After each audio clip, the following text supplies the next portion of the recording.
नमस्कार दोस्तों, हमारी आज की कहानी का नाम है इल्ज़ाम। देखो बेटा, परदेश में बहू को लेकर साथ जाना मेरी नज़र में अभी सही नहीं है। तुम तो दिन भर ऑफिस चले जाओगे। पीठ पीछे अगर कुछ ऊंच नीच हो गई तो फिर हम कहीं के नहीं रहेंगे। कमला देवी अपने बेटे राजेश से अपनी मंशा व्यक्त कर रही थी। माँ, आप शैली को गलत समझ रहे हैं। शैली बहुत अच्छी है। आपके दिमाग में यह बेफजूल का ख्याल आया भी कैसे?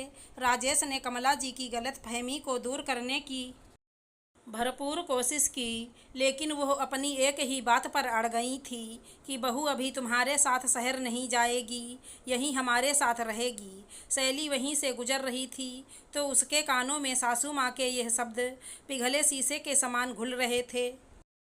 शैली और राजेश की शादी परिवार में सभी की मर्जी से हुई थी। जहां शैली देखने में बहुत खूबसूरत थी, वहीं राजेश सामान्य शकल सूरत का था, लेकिन उसके स्वभाव और बुद्धि का लोहा सभी मानते थे। राजेश एक अच्छे पद पर कार्यरत था। अब की बार राजेश शैली को अपने साथ ले जाने के लिए कमला जी से कह रहा था, क्योंकि अकेले रहने में बहुत परेशानियों का सामना करना पड़ता। वो नहीं चाहता था कि पति पत्नी एक दूसरे से दूर रहें। कमला जी की आंखों में शैली की खूबसूरती खटक रही थी। शायद इसीलिए असुरक्षा की भावना से उन्होंने शैली के चरित्र पर उंगली उठाने से भी गुरेज न किया।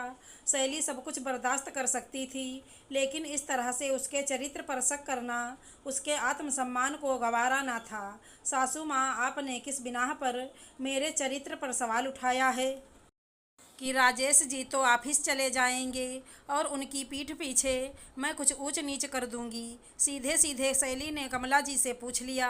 अरे बहू, तुम गलत समझ रही हो। मेरे कहने का वो मतलब नहीं था।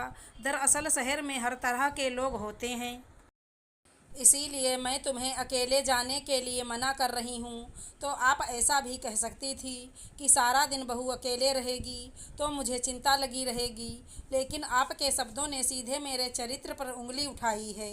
आपने एक बार और राजेश जी से कहा था कि बेटा, अपने रुपया पैसा संभाल कर रखा करो। कल की आई लड़की का भरोसा करना ठीक नहीं। इत्तेफाक से वो भी मैंने सुन लिया था। मुझे समझ में नहीं आता, आप मुझे इतना गिरा हुआ समझते हैं। मैं अपने ही पति के रुपये चोरी करूँगी? अब अगर राजेश जी मुझे अपने साथ नहीं ले जाएंगे तो मैं आपके साथ भी नहीं रहूँगी, क्योंकि अब मुझे आपका भरोसा नहीं। पता नहीं आप किस झूठे इल्ज़ाम में कब मुझे फंसा दें।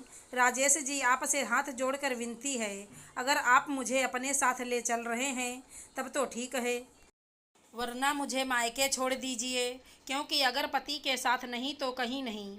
इतना कहकर शैली अपने कमरे में चली गई। उसके आंसू थमने का नाम नहीं ले रहे थे। सच ही तो है, जिस घर में उसके ऊपर हर बात में उंगली उठाई जाए, आखिर उस घर में वह पति के बगैर कैसे रहे? कमला जी के द्वारा लगाए गए इल्ज़ाम राजेश की सहन शक्ति से भी परे थे। आखिर जिसे वो 7 फेरों के साथ ब्याह कर लाया था, वो ऐसे ही किसी की मनगढ़ंत सोच के बलबूते तो उसे छोड़ नहीं सकता। इसीलिए राजेश ने भी कमला जी से साफ साफ कह दिया, माँ, शैली मेरी पत्नी है।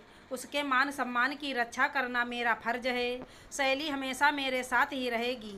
अपने मंसूबों पर पानी फिरता हुआ देखकर कमला जी को कुछ समझ में नहीं आ रहा था। कहाँ तो वह सोच रही थी कि बहू को बेटे की नज़रों में बुरा बनाकर अपने पास रखेगी, लेकिन यहाँ तो उनकी सोच के विपरीत सब कुछ हो गया। माँ, अब ज़माना बदल गया है। अपने अपने अधिकारों के प्रति हर इंसान जागरूक है। बेवजह शक और इल्ज़ाम कोई बर्दाश्त नहीं कर सकता। आशा करती हूँ हमारी कहानी अच्छी लगी होगी। धन्यवाद दोस्तों।